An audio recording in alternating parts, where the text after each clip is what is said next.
안녕하세요. 소설가 이순원입니다. 뜬금없이 단오라니. 그건 이미 잊혀진 명절이 아닌가 여기는 분들도 많을 겁니다. 옛날에는 단오가 4대 명절이었다는 것을 아는 사람도 드물지요. 민족의 큰 명절인 설 외에 대보름, 한식, 단오, 추석 이렇게 4명절을 크게 세웠던 거지요.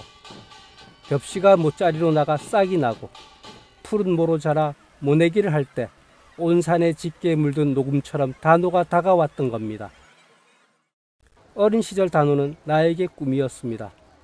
단오는 1년에 딱 하루 내가 태어난 대관령 아래의 산골 마을을 벗어나 사람 많고 자동차 많은 강릉 시내 구경을 할 수 있는 날이기도 했습니다.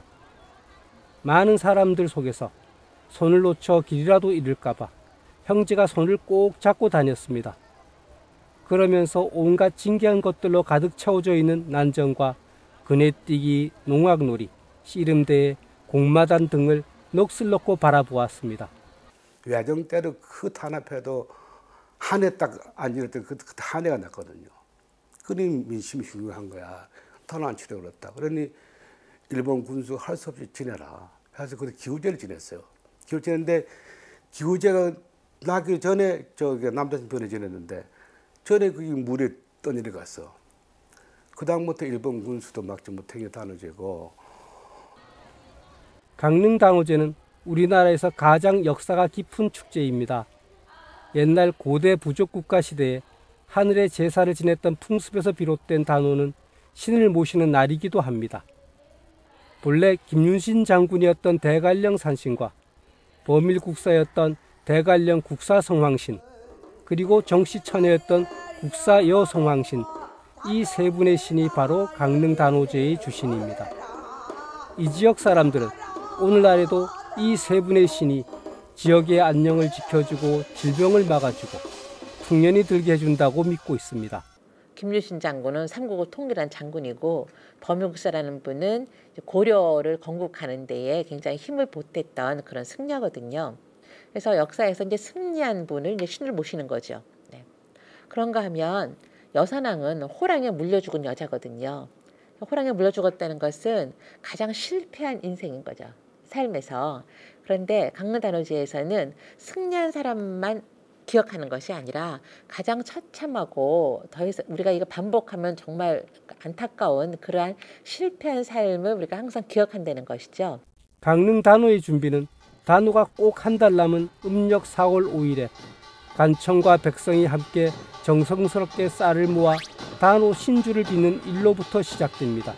많은 사람들의 정성으로 모아진 쌀을 헌미봉정이라고 하는데, 모아진 헌미로 단오제 기간 동안 중요한 제례에 쓰일 술도 만들고 또 떡도 만들어 나중에 단오제에 참가하는 시민들에게 그대로 돌려줍니다.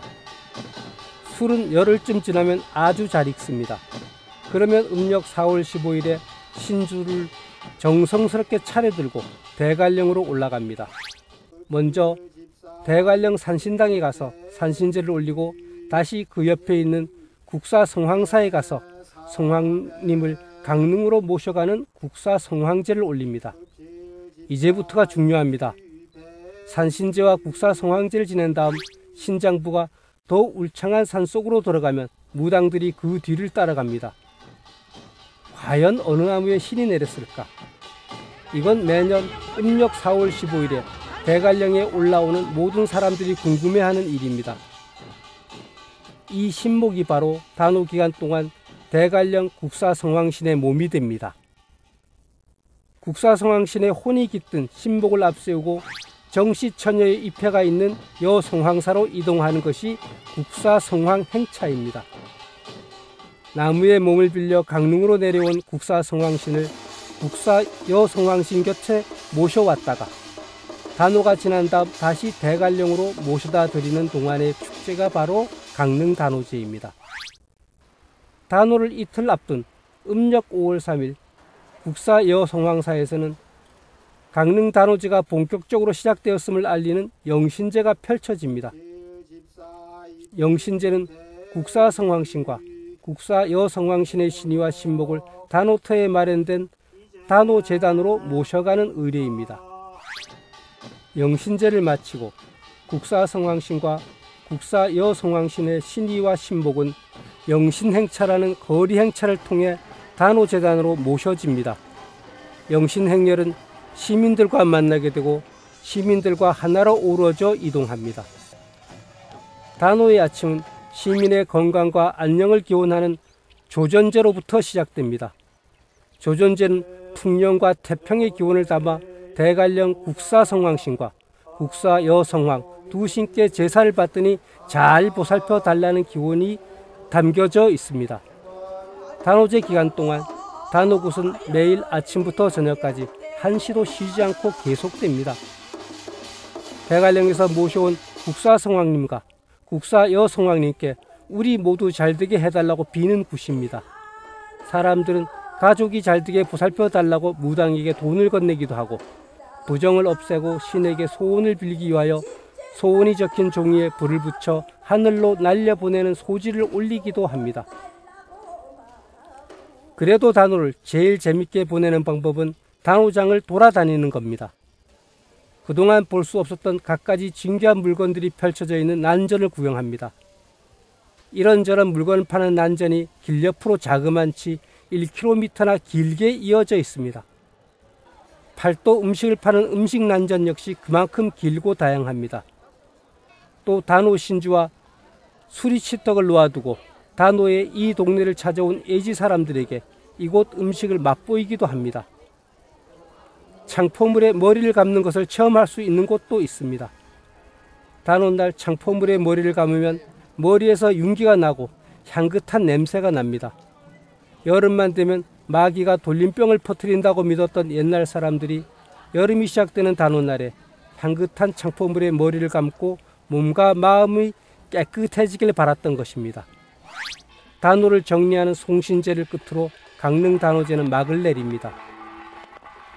강릉 단오는 1000년 동안 우리 강릉 시민과 함께 내려온 우리 강릉 시민들의 삶의 현장이고 문화의 현장이고 또 요즘 말로 하는 소통의 현장이고 어떤 만남의 광장인 그야말로 우리나라의 다른 지역에서는 찾아볼 수 없는 우리 시민들 손에 의해서 만들어지는 그런 축제라고 할 수 있겠습니다.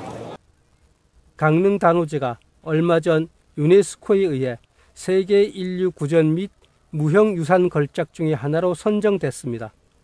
그때 함께 신청 접수된 단오 명절의 유래와 기원의 원전이 되는 중국의 단오를 누르고 또 우리나라에서는 종묘 재래악과 판소리에 이어 세 번째로 선정된 것이라고 합니다.